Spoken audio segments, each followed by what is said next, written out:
Aujourd'hui, nous allons faire une fiche de vocabulaire sur le mot merci.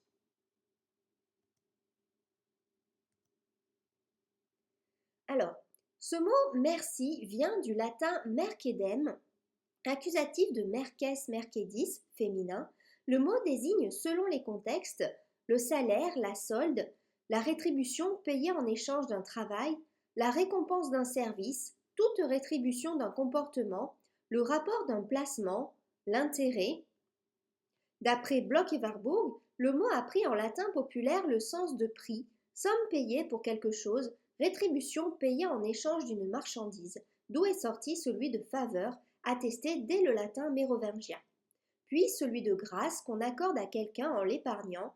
Les auteurs chrétiens emploient notamment le mot merci au sens de bienveillance, piété, grâce et au sens de don, œuvre pieuse. Le mot fait essentiellement référence à ce que l'on doit à quelqu'un, c'est-à-dire à la fois à la chose par laquelle on est devenu débiteur et à celle par laquelle on s'acquittera de sa dette. En ancien français, le mot a encore gardé son genre féminin, donc il va changer de sens au XVIe siècle. Au sens étymologique, c'est le salaire. La récompense continue à être employée, mais rarement. Il fonctionne en concurrence avec guéredon. Le sens principal est celui de grâce, pitié, miséricorde que l'on demande dans une situation difficile, inférieure ou pénible. On est donc passé de la notion de salaire à la notion de faveur que l'on accorde à quelqu'un gratuitement et non plus en échange d'un service rendu. Dans un contexte religieux, c'est la grâce que l'on demande à Dieu ou à Notre-Dame. Dans un contexte guerrier, grâce demandée au vainqueur par le vaincu de lui laisser la vie. Il crie merci, votre merci. Dans un contexte amoureux, c'est la grâce demandée par le soupirant à la dame inflexible de lui épargner les tourments de l'amour. C'est aussi une façon de demander les dernières faveurs dans le langage amoureux.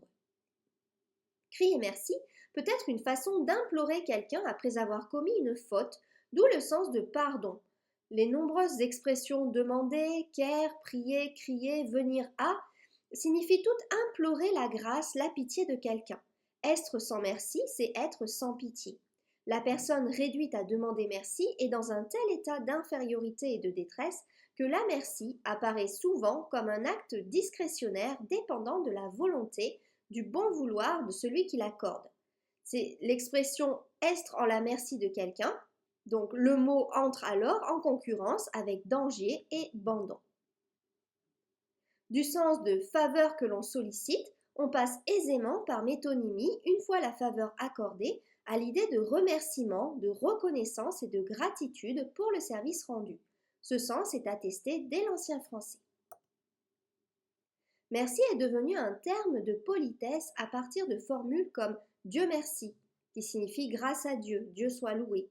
L'adjectif possessif vostre plus le mot merci, donc la vostre merci, signifie grâce à vous. Après un événement heureux, l'expression peut servir simplement à remercier et non signifier grâce vous soit rendue. Le verbe mercier, dérivé du nom, signifie alors remercier. Souvent employé au pluriel et précédé de l'adjectif grand, le mot merci signifie fréquemment remerciement, grand merci. Donc, en français moderne, le mot évolue. Bloch et Warburg expliquent que c'est à partir de l'expression grand merci que, par une erreur sur la valeur grammaticale de grand, merci a pris le genre masculin. Donc, ce changement de genre est attesté chez Marot, donc au XVIe siècle. On peut préférer une autre explication, celle des linguistes, et remarquer que le changement radical d'emploi que subit le mot en moyen français et qui concède une valeur nouvelle, donc usage courant du mot pour remercier, s'est accompagné d'un changement de genre. On pourrait expliquer ainsi que seule la valeur nouvelle soit au masculin, alors que toutes les autres qui sont attestées plus anciennement sont restées au féminin. Les sens médiévaux ne subsistent au féminin que dans des expressions figées, lexicalisées, crier merci, être sans merci, c'est-à-dire sans pitié, être à la merci de quelqu'un, c'est-à-dire dépendre de quelqu'un ou de quelque chose. Dieu merci, devient le simple équivalent de heureusement. Les acceptions médiévales se sont reportées sur le mot pitié. En ancien français, le mot pitié ne servait pas à invoquer la clémence de quelqu'un, il était l'équivalent de la compassion. Le terme de politesse de genre masculin, d'usage très fréquent à partir du XVIe siècle dans une société plus policée que par le passé, donc le mot va se banaliser et devenir si fréquent qu'il va se généraliser comme terme de politesse. On assiste alors à une évolution d'emploi et non à une simple évolution de sens. Le mot va servir à accomplir l'acte qu'il dit. Il prend une valeur performative, c'est-à-dire que l'on s'acquitte de sa dette non plus en rendant merci par une action, mais en disant merci. Sémantiquement, le mot va perdre de sa force, si bien que merci va devenir progressivement un terme passe-partout qui s'emploie de manière mécanique dès que le plus petit service est rendu et en arrive même à constituer une formule polie de refus.